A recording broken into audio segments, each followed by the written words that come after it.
Alright, welcome to the channel. Today we're going to finally talk about high-speed rail. So, what are my options if I want to travel across the country? Well, I can drive, which sucks.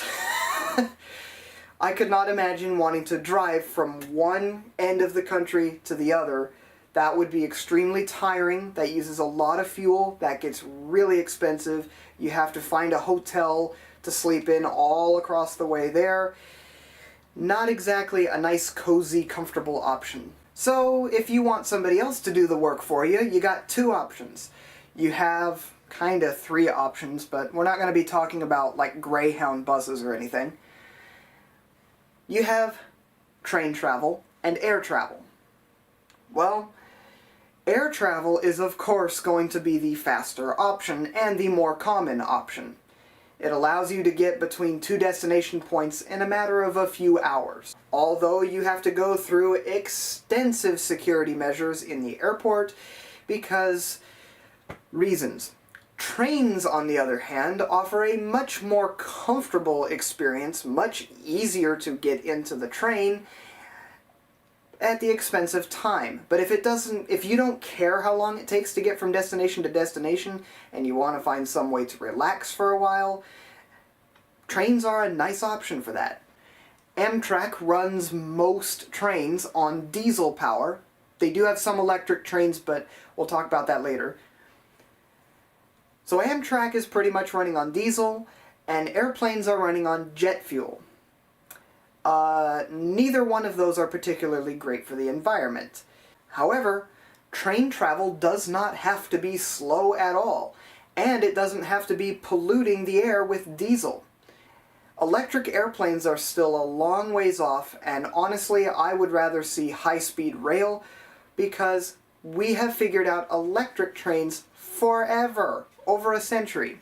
And so having a high-speed rail network constructed, even if it's a very basic one, would be crucial for reducing carbon emissions because they would be electric trains. That's the only way you're going to be hitting those really high speeds. And they would be much more convenient. Still not as fast as flying, but a lot more convenient and a lot more comfortable. And electric. Instead of an Amtrak train that travels at 80 miles an hour, or sometimes 110 miles an hour, we're talking 200 to 220 miles an hour for train travel. That is what I'm talking about. To achieve this, you need tracks that are in good shape, and that possibly means rebuilding certain trackways. Having a dedicated trackway for just the high-speed trains, that makes this way easier, just like how Japan's Shinkansen, aka the bullet train, the original bullet train, that's how they do it, is mostly elevated viaducts. And also, the trains need to not just be electric, they need to be electric multiple units so that each train car has its own motor, has its own way of accelerating forward, and that is how you can achieve high speeds. That is how you achieve greatness.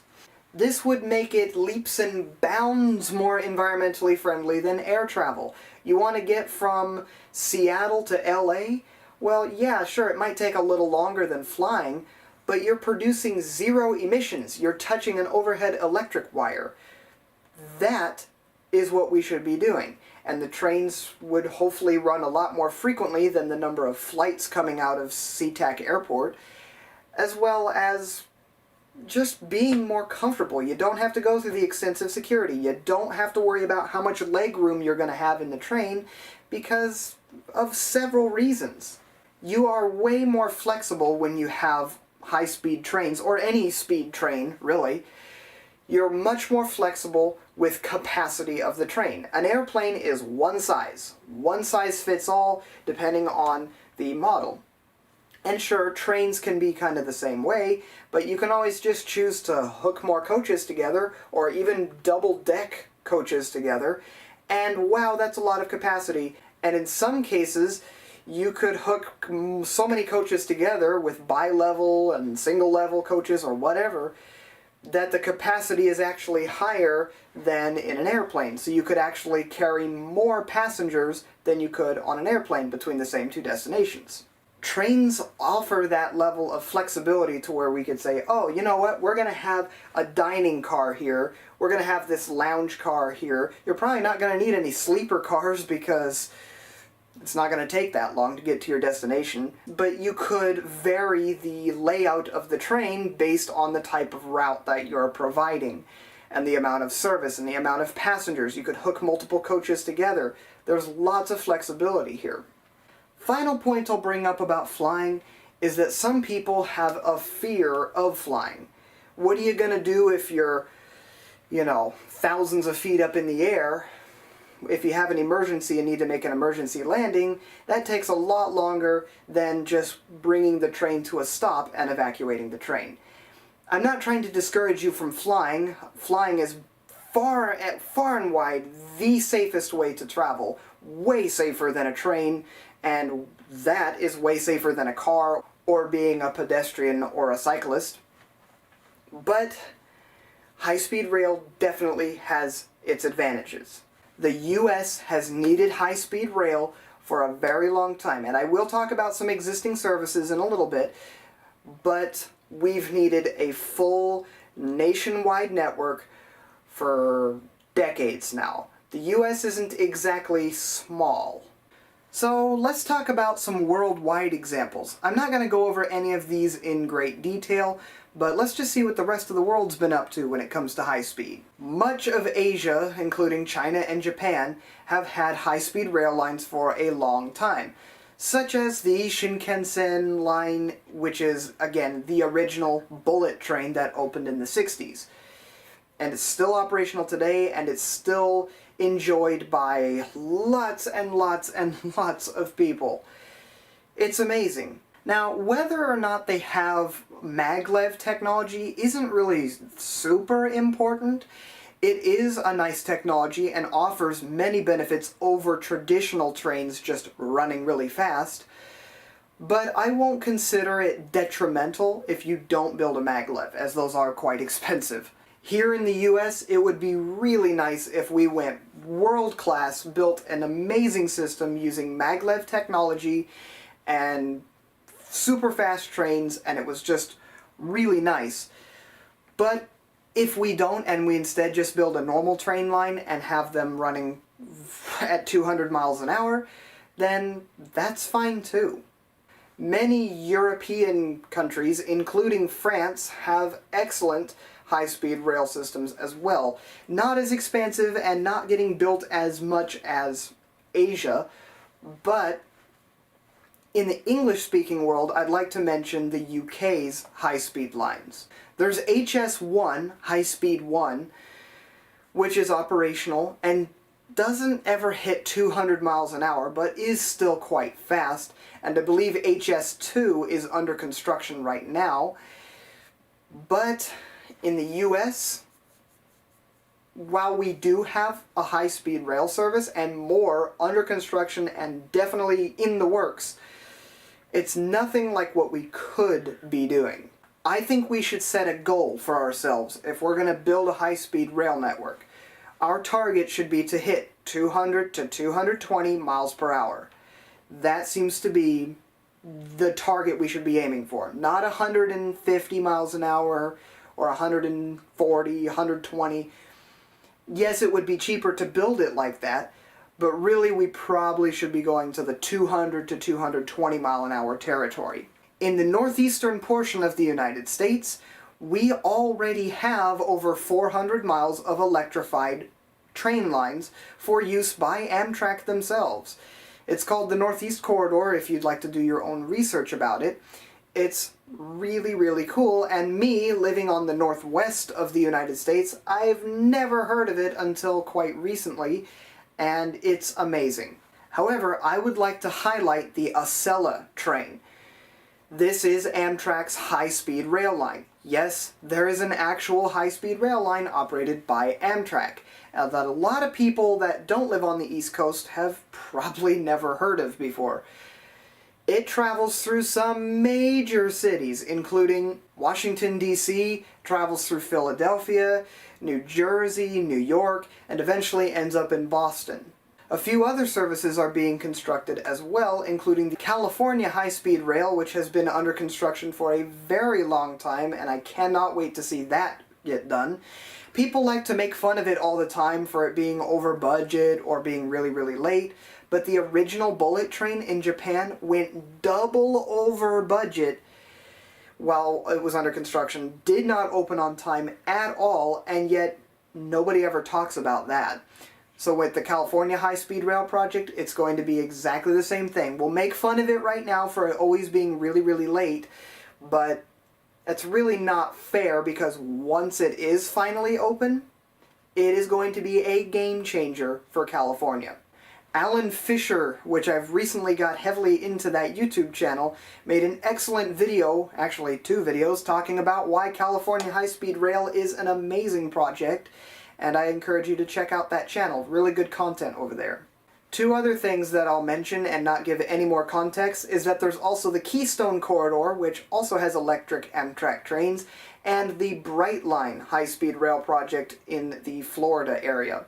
Those are more projects that you can do research on if you're interested. So now let's talk about what a potential network could look like. If you do a quick Google search, you'll see that lots of people have come up with their own ideas for how America could be involved in a high-speed rail project.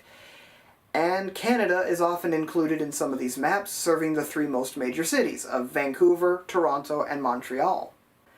I quite like these maps, even though it's not something that's actually being planned and actually being constructed. It does give you a good idea of major corridors that should have the services. The battery died, so I have replaced it, and now I want to talk about my lines and where I would go. And another big note. Alan Fisher made another video talking about high-speed rail lines for America and said that, well, not everything should be high-speed rail, and I absolutely agree. The slower train lines can still be existing and updated and upgraded over time, but I think having a strong high-speed system to function as a backbone would be amazing. And so there are some important things to consider, like having a line going up and down the coasts of the US, as well as having important east-west corridors. Like I said before, the US is a big place, and so there are lots of cities that are really far apart, and it's important to connect them through that sort of grid. So my 8 high-speed rail lines that I would definitely consider for the country are as follows. And of course these ideas will probably get updated and changed over time. But remember that these 8 services are just sort of replacing some of today's long-distance trains. But the shorter distance trains and some of the other corridors would still get normal Amtrak service, but with electrified rail. We definitely need to be moving toward electrification, and I would like to do another video talking about rail electrification and how to make that easier, because I'm not exactly happy with my previous video on it, but that's a story for a different day. I have numbered these lines and named them, so I'll give these to you in order. So line 1 is the West Coast line. Makes sense, it stays on the West Coast. It goes from Vancouver, BC, Canada, to San Diego, and it serves major cities such as Seattle, Portland, Oakland, and very likely the same route that the California high-speed rail would use. Line 2 would be the East Coast line, and this would run from Portland, Maine, not Portland, Oregon, obviously, because that's not on the East Coast, from Portland, Maine, all the way to Miami, Florida, staying on the East Coast. This would serve a ton of major cities, including New York, a bunch in New Jersey, a bunch in Philadelphia, Washington, D.C., several in Virginia. It's a lot of stations. Line 3, the Empire Builder. This is an already existing Amtrak service, but hopefully could be updated to be faster. And this goes from Portland or Seattle to Chicago. It branches, it's like a sideways letter Y. So some trains would go from Chicago to Portland, and then the next train would go from Chicago to Seattle, and then the next one would be Chicago to Portland, all day long. These would be frequent. It wouldn't just be one train per day like it is currently. It would probably be, you know, a train every 15 minutes.